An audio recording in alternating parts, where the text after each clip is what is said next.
Good morning, good afternoon, and good evening, wherever you are on this beautiful planet. My name is Katana Malinowski, and I am the host of Transformational Art with Katana, making the unmanageable manageable. Welcome. I have with me here today my wonderful friend, Susan Binnie, who is an international best-selling author, motivational speaker, and empowerment coach. Welcome, Susan. Thanks for having me. I'm grateful to be here. Yeah, it is such a wonderful opportunity to be able to get to know more about you and what you do and the ways that you help people transform and the transformations you've been through in your life.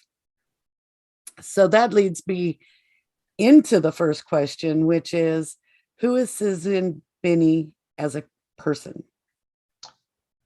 Who's Susan Binnie? Well, I'm a mother of four. It's a blended family. I had two kids, met a wonderful man, and then was blessed with his two children. I have four grandchildren, and I'm, living the story of my life, trying to figure out the power for me while I'm helping others figure out how they can, really step into their story and how it all blends together and how it all works for us to, be, I would say, be entangled with other people. I love how I can help others spread their story and it becomes part of my story.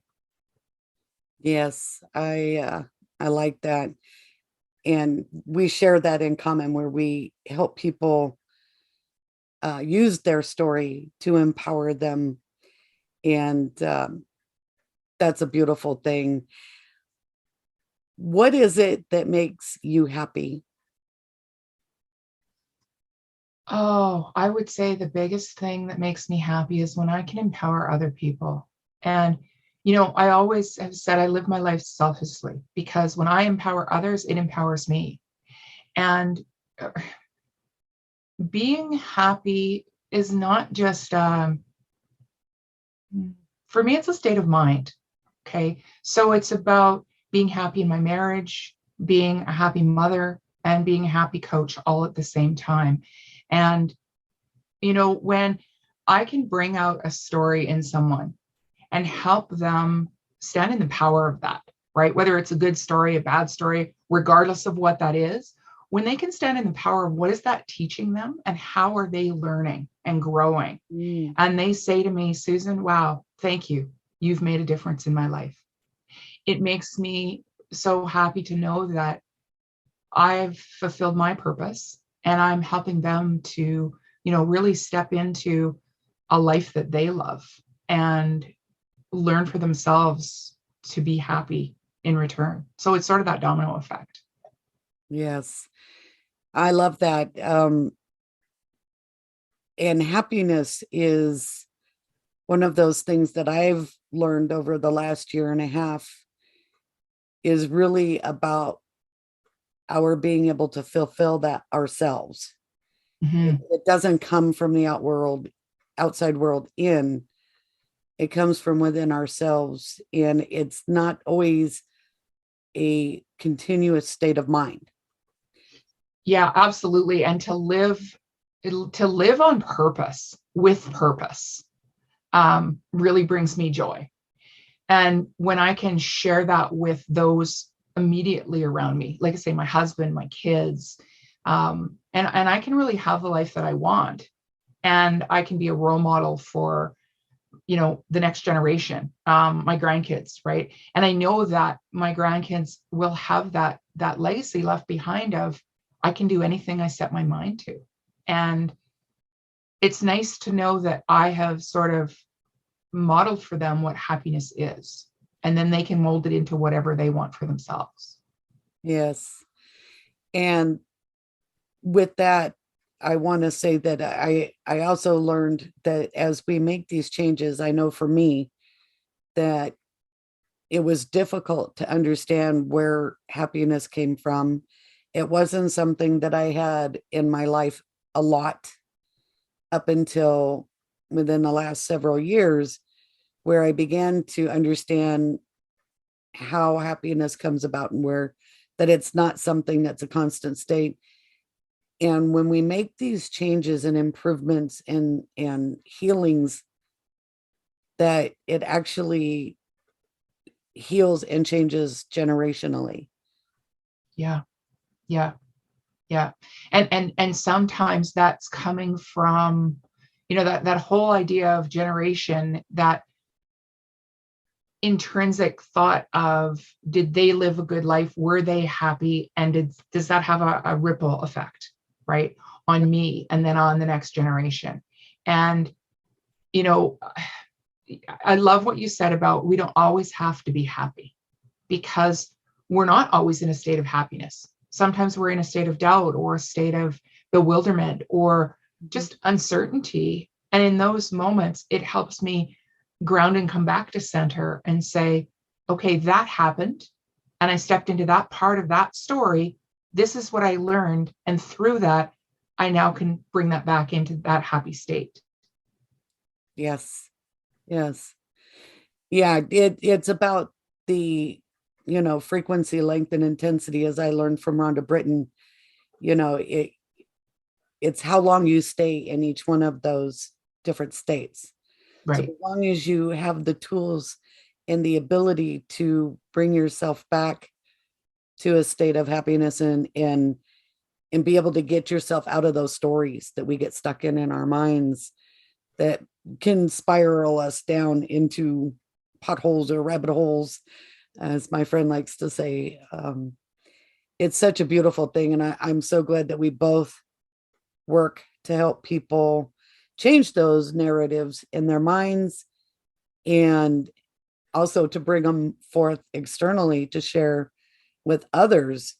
Because through sharing our stories, we not only empower ourselves and oftentimes are inspired by, oh, well, there's a little more there than I thought, as well as the people that will see those stories and hear those stories and be inspired to do that. So that ripple effect is an awesome thing, and that brings joy and happiness too. Mm-hmm. Yeah. And I've always said to people, if your story can make a difference in your life, that's amazing. Mm-hmm. But if your story can make a difference in the life of one person, isn't it worth sharing with the world? And there are people that have sort of heard that and went, wow, I never thought about sharing that. I never thought how that would have impact on others. And it makes them think about not only that ripple effect that it's causing for others, but then that ripple effect that it causes for them, right? Mm-hmm. And it's standing, again, I go back to the standing in that power, because stories have so many memories and so many meanings and so much thought-provoking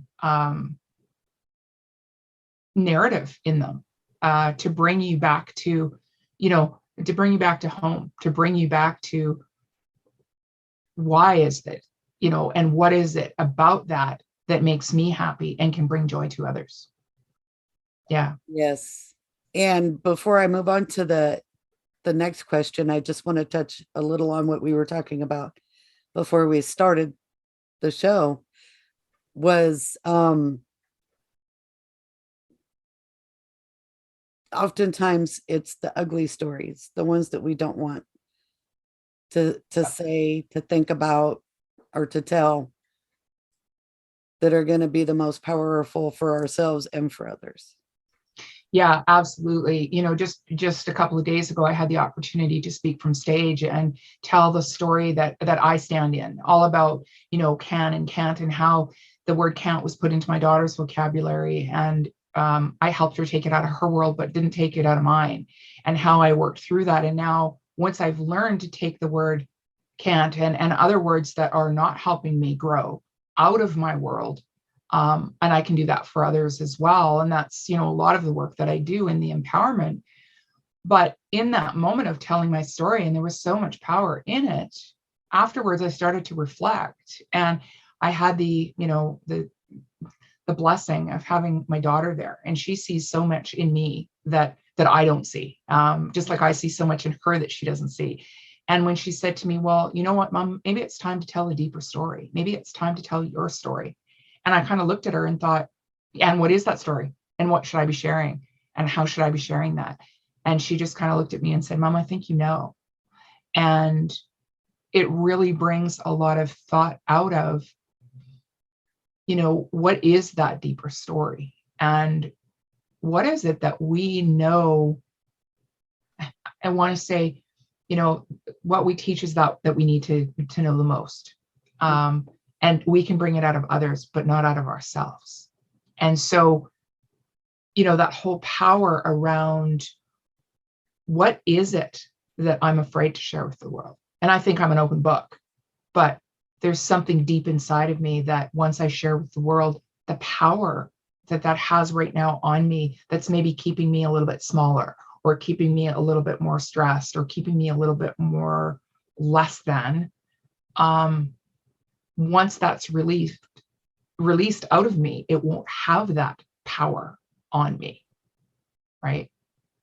So yeah, I love that so much. And you were talking about when we write, like we write in a book, we write a chapter in a book, or when we tell a story, it's different. But once we get it out, it seems so small, but yet it's so very powerful and so very big. Yeah. Right.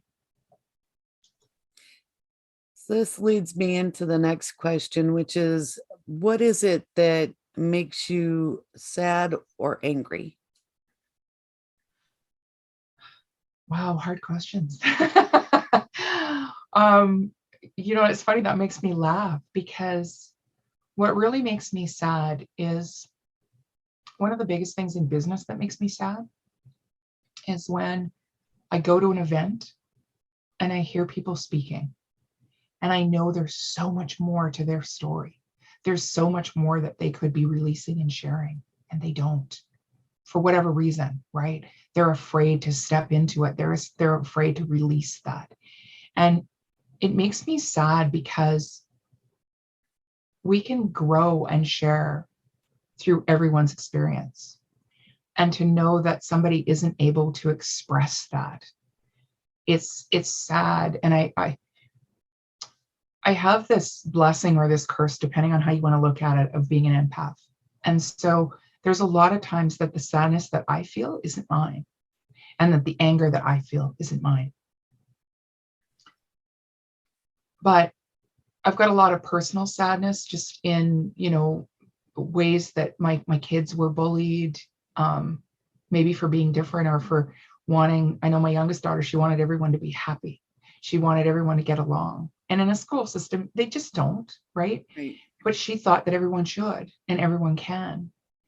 And it was sad when she came home and would say, well, and they picked on me and bullied me, and I don't understand why.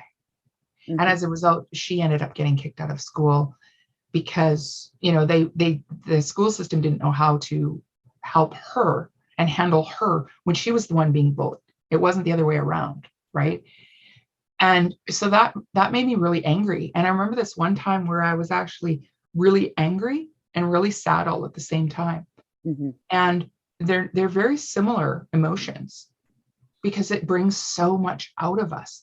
And I remember yelling and crying at the same time, because I was so passionate about the fact that I wanted my daughter to have the equality of everyone else. And right now in the world, I just want everyone to have the freedoms and the equalities of everyone else. And we don't. And we never will, because there will always be somebody out there that doesn't feel that the other person has the same rights as we do, or as they do. Right. And that just frustrates me. I try not to get really angry about politics or worldviews or anything like that. But when I say that somebody is stifling themselves in their own world, in their own stories, because they're afraid of what other people might think, or other people might do, or how it'll be perceived, that really gets me going. That really, brings up that anger and that sadness, because it shouldn't be that way. That really resonates with me. I got chills. Yeah, it's when we play small out Yeah. of fear, you know, not only judging ourselves, but others' judgments. And oh my gosh, yeah, that sensation of and feeling when you're crying and you're yelling at the same time. They are so very closely related, fear and anger. And of course, anger is derived from fear. Um, so, and that of course, in a lot of ways is what promotes the oppression that keeps things from progressing, is that fear that's projected by people who just don't understand and are choosing not to understand because they're afraid of what that might open. In a lot of ways, it's their story that's keeping them small, but they have the ability, they have the stage to keep other people in their place and as they see it. Hmm. We all have the power. And that's one of the things that both of us do is we empower people to claim their space, to claim their strength, and to speak their voice and do it strong. And it really is it is a shame when we see, I know see people play small. I know that I was in that space for so long. I was afraid to be me. Yeah, and I love when you say that. I have definitely been in circumstances where I've been afraid to be me. But who am I? And who do I want the world to see? And who do I want me to see? How Mhm. do I want that to stand out? Right? Like at this event, there was people that said, "Oh, Susan, you're the pro. You're going to get on stage. You're going to speak. It's going to be brilliant." And yes, right. I have that gift, but sometimes the internal story that goes on afterwards, right? Was that good enough?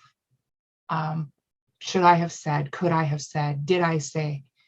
But I think what's important is when you're in that moment, and it brings a tear to my eyes because there's so much emotion and passion around putting myself out there. And in that moment, knowing that whatever is meant to be said is meant to be heard by the people in that room. And I would love it if the whole world would just speak to the energy within their surroundings and spread that positivity and not spread the hate and not spread the sadness and the grief. Because I think I don't know, I don't know about you, but for me, I can find good and bad in everything. I Yes. can find sadness and anger in everything. But I can also find happiness Yeah. in the fact that I can hear certain things and feel certain things and gravitate to the beauty that's all around us. Yes.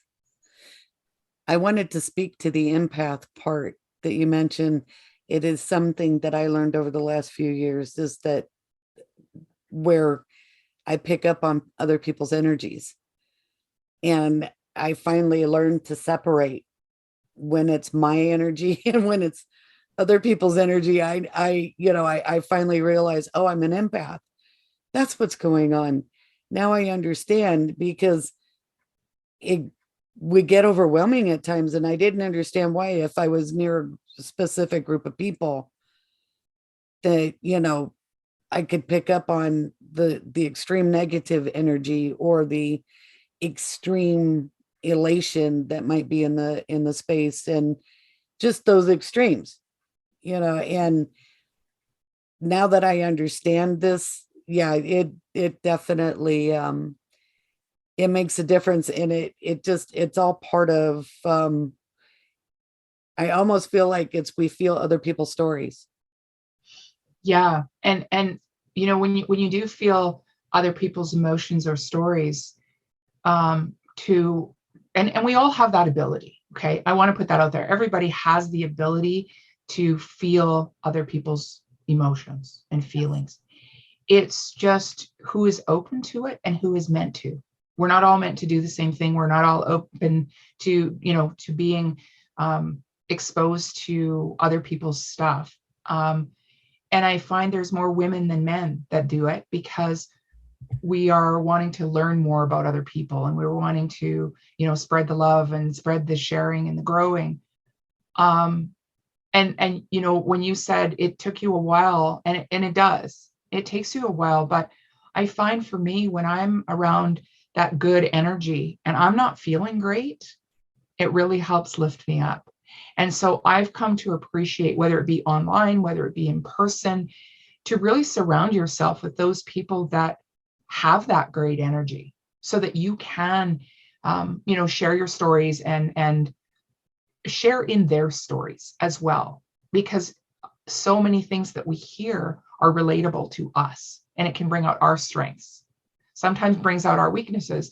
And that's where I come back to, really standing in the power of that story, whether it's yours or somebody else's. It can help you learn and grow and expand. Mhm. And, very important to stay grounded and recognize what is yours and what isn't, and what you're going to take home with you and what you're not, and what you're going to take on and what you're not. But just the ability that we have that freedom to explore, expand, and grow. That was one of the things that I learned to appreciate over this last year. Is I actually was given the experience of emotions having and being neutral, and we bring good or bad to it. So that resonates with what you were just saying. Mm-hmm. We can surround ourselves with people that not only lift that vibration up to a higher space, but we can also create that. And I Yes. learned that, we can be the beacon that creates the higher energy for others as well. Mm-hmm. Not only through our stories, but just through how we bring that energy to ourselves. Yes, absolutely. Absolutely. So my next question for you is, when you were a child, what did you want to grow up to be? I love this. I don't think I've shared this with you before. So I tell this story quite often, because when I was little, I wanted to be a cow. I don't know why, but I wanted to be a cow. And I got some negative and positive stories going through my head right now about that. Because I never wanted to be that big or that still, but I wanted to be a cow. And when we're little, sometimes those things are like, I definitely didn't want to be a motivational speaker. I didn't even know what that was. I didn't know that was a thing, but I loved to talk, right? And that's a little bit of an aside, and I'll come to that in a minute. But I now know there's a difference between, and I teach people this, between being a cow and being a bull. You see, cows, they run from fear. So they run from a storm. If they see a storm coming, they run away from it. And there have actually been stories and reports where cows have been trampled because they're so busy running away from it that it just comes right over top of them. Whereas with bulls, they run into the storm and they go right through it. And so one of the things I teach is that if fear is right there in front of you, especially like on a stage or in something that's new for you, to jump right through that, be the bull. And then you're on the other side of the fear, and you're doing it, and you're living it, and you're telling that story, because you're going to tell it either way, right? You can be afraid and it can paralyze you, and you can lose a lot of your thoughts. Or on the other side of that, you can jump right through it, and then you're very, open to that. When I talk about, being like, I never wanted to be a doctor or a lawyer or anything like that, right? A ballerina. I just remember wanting to be a cow. And now that I can work that into my, my different workshops that I do and the teachings that I do, it's so very powerful, because it's a truth. I wanted to be a cow. And when I was younger, I used to talk a lot. And today I enjoy speaking, but I used to talk a lot. And, my dad said to me, you can talk and make sure it's around the dinner table, because that's where everyone's going to be. But you also have to make sure that you eat, because if you don't, your brother's going to eat all the food. So he encouraged me, believe it or not, to eat and talk at the same time. So Wow. talking with my mouth full, which goes against everything that we should be teaching our kids, right? Right. But I'm so very grateful because I used to talk to open up my world to everyone. And I now know my world looked different because I was very empathic and I was very in tune with a lot of things, and I wanted to share that with everyone. And now that's transitioned into being a speaker and being a coach, helping people to tell their story with the power and be able to stand in that to share. Mm. So in some ways, being a speaker, being a coach, being an empowerment coach, helping people with their story, and talking a lot when I was little almost is like a fulfillment of my purpose. Mm. And when I was younger and wanted to be a cow, I turned into a bull and faced my fear dead on. So I really became what I thought I would be. That's awesome. I Mm-hmm. love that. You know, I've had a lot of different things that people have wanted to be, and I love hearing these stories. This is one of my things that I love. I grew up being a creative writer. That was where I was strong in school. Creative writing. Always got the best marks through the creative writing. And you resonated with me, particularly about conversations around food and being able to eat and converse at the same time. And I never thought of it in terms of invaluable lessons. So thank you for bringing that to me, because I just remembered that. And it's something that I like. It's a connection that um, a lot of people don't have for the exact reasons that you mentioned before. Don't talk with your mouth full. But I learned how to eat in a way that I was always prepared to speak, you know. So that's really, really cool. I really like that. What is your unique genius? Oh, I love that question because I have just recently, in the past couple of years, um, come to embrace my unique genius. And it's to be able to see, feel, hear, breathe, and be while someone else is trying to express themselves. So Mm. let me explain. When I jump onto a call with someone, and of course, the whole world has been online, and I'm so grateful for a lot of that because I did a lot of my stuff in person before. And loved the energy, didn't feel like I would have the energy if I wasn't, in person networking with someone and getting that, empathic feel and being in their space. But what I've learned is I have opened up this ability to speak to spirit, to have downloads from a higher power, whoever that resonates with for you. For me, it's God and the higher power of who I am, my soul. And I have this ability to hold space for others. And while they talk, I can get these downloads and I feel these emotions and these strong pulls that I can then open and gift to someone, almost like that of an orb coming down and me being able to open that up and explore and share that with someone Mm. and have them hear what they already know through a different tone, a different voice, a different set of words, Right.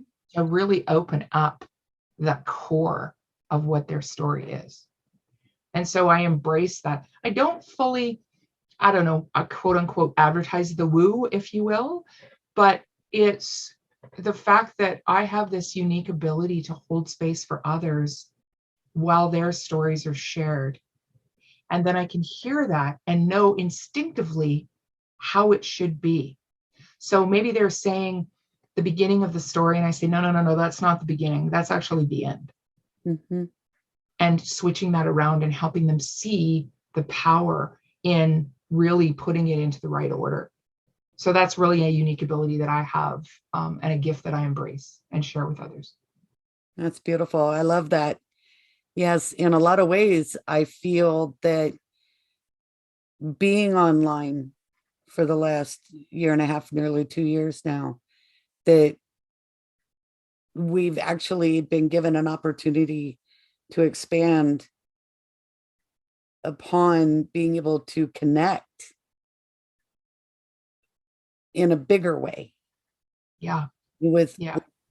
because at times I do feel that I connect with people even through, a Zoom meeting and through a call that I didn't connect to before. Yeah. And like you, I knew I had nudges, but now I'm on a different level. Now I get the downloads. Now I understand these messages that are coming from a divine source, which is in me.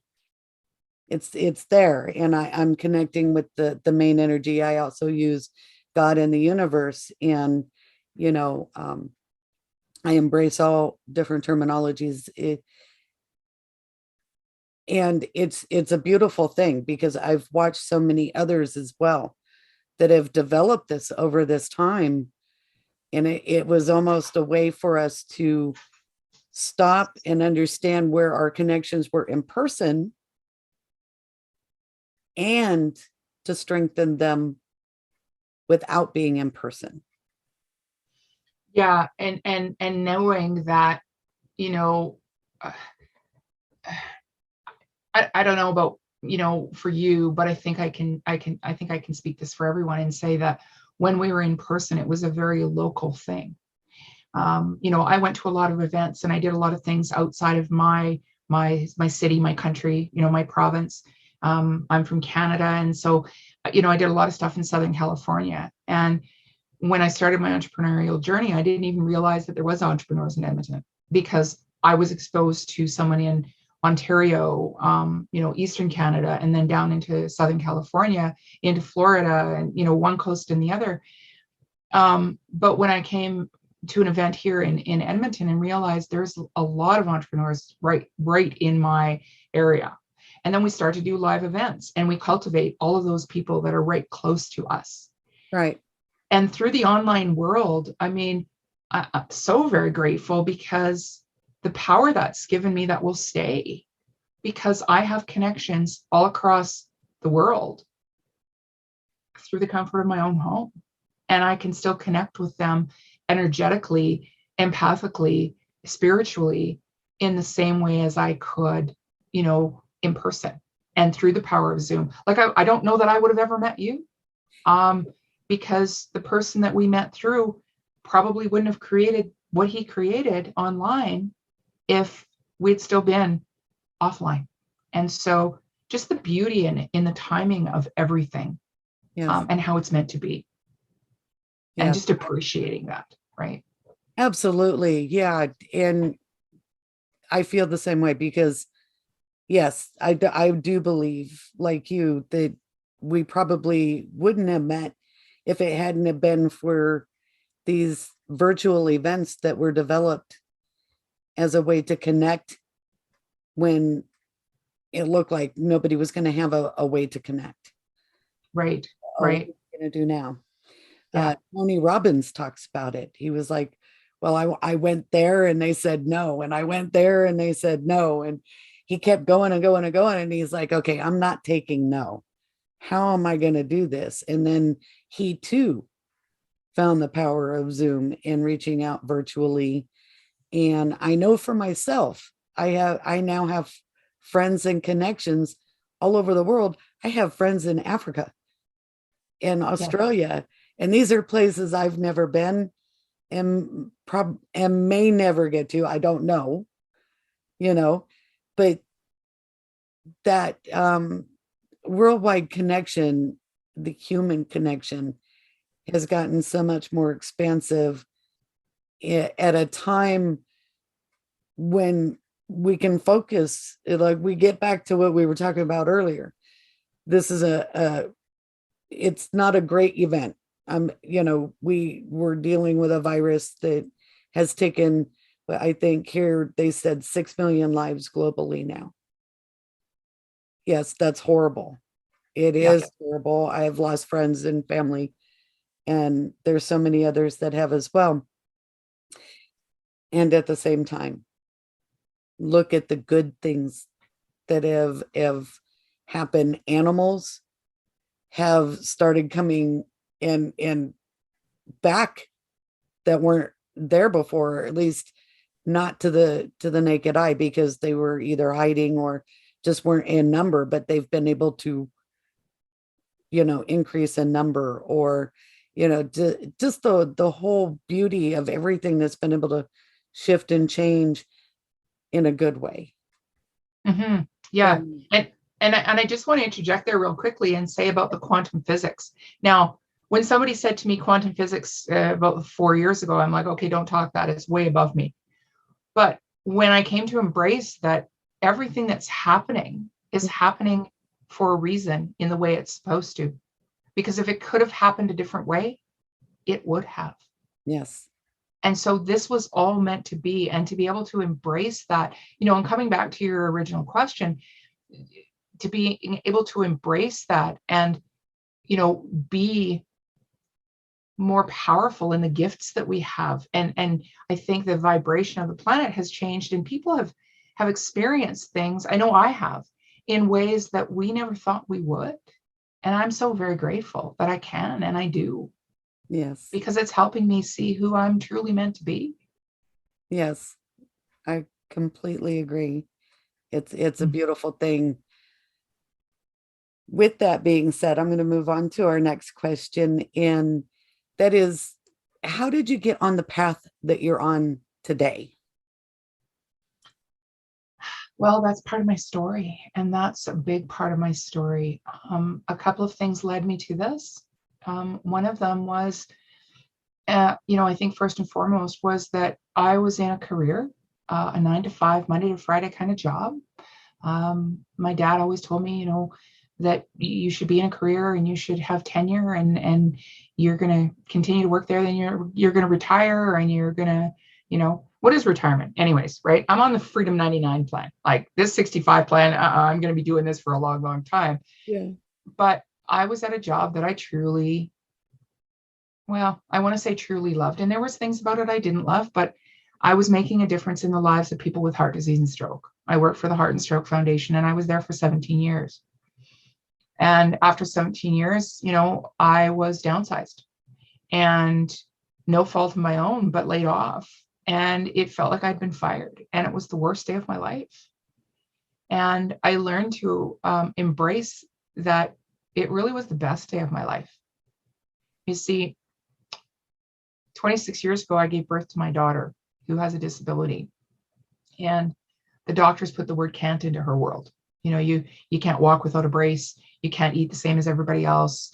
You can't dress the same. You can't. That just echoed through my brain. Mm-hmm. And I knew that I had to help her take that word out of her world and focus on what she can do, and focus on what she had the abilities to do. And sure, it would look different than other people, but I eat, I'm sure, differently than other people do. And I do things differently than other people do, because we're all individuals. We're all unique human beings.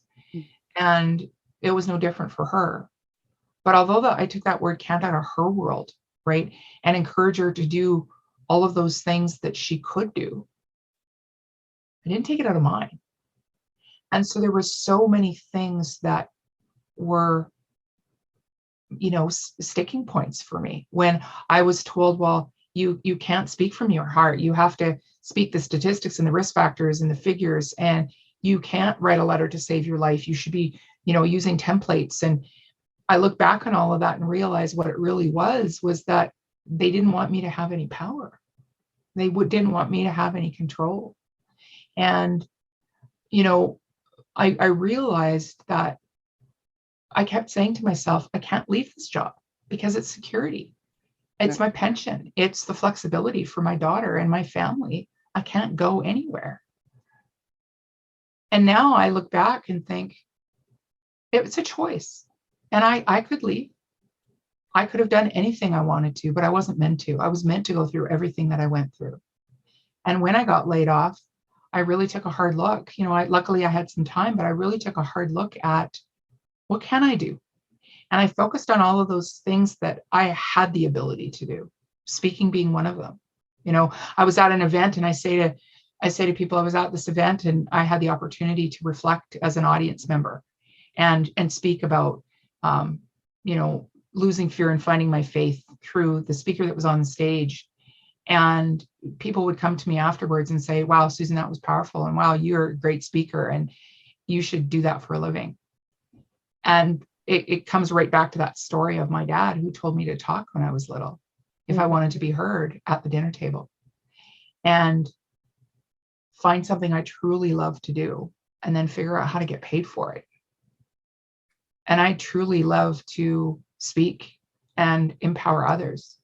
And I figured out a way to get paid for it. Because if I can take that word out of my world and know that I can do anything I set my mind to, I know that I can help teach others to do the same. And so that's really the story of how I was gifted with this career, with this opportunity to help others. And I say to people, everything that happened didn't happen to me. It happened for me. Because if I hadn't had a daughter with a disability, if I hadn't had the world I had, I wouldn't be doing what I'm doing. And so I'm truly grateful. That's beautiful. Mm-hmm. It doesn't feel like it at the time when No. those things are happening, but I completely agree. I have had those experiences of my own difficulties and having a child with difficulties. So I resonate with that entirely. We are coming up close to the end of our time here. So I have 2 questions left. And one is, if you would please share with the listeners what it is that you do and how they can get in touch with you. Yeah. So the best way to get in touch with me is Susan@SusanBinnie.com is my email address. SusanBinnie.com is my website. Google Susan Binnie and I'll come up on Facebook and LinkedIn and Instagram and all of that.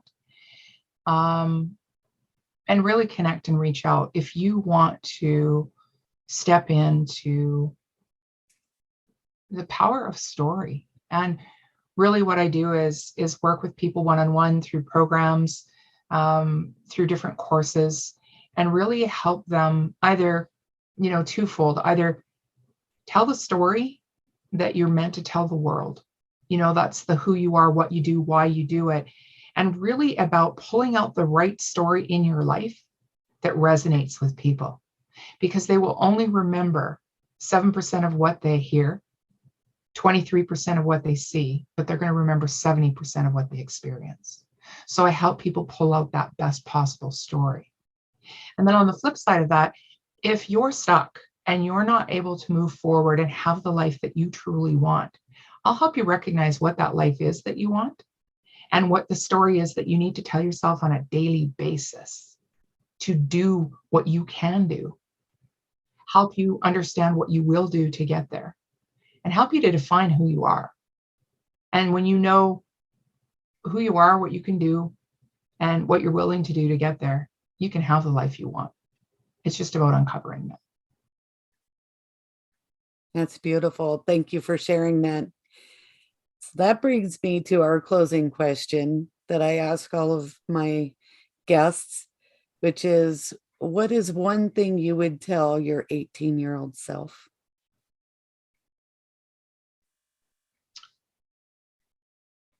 You've got this. Stay the course. Be true to who you are.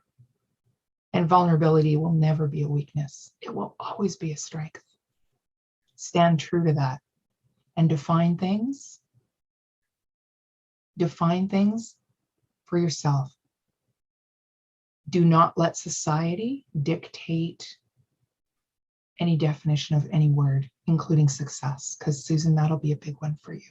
Define it for yourself. Oh, that's beautiful. I absolutely agree. Thank you. Well, Susan, thank you so much for being here with me today and sharing what you and what you do with me and with my audience and with everyone, because you're a beautiful soul inside and out. And I appreciate what you do. And I know that other people appreciate what you do. So thank you. And I wish you a wonderful and beautiful rest of your day. Thank you so much. It's been my pleasure. Thank you for listening to this week's episode of Transformational Art with Katana. If you enjoyed the show, please click the like button and share the link to this podcast with your family and friends. To connect with me personally, please send an email to transformationalartwithkatana@gmail.com. Have a beautiful day.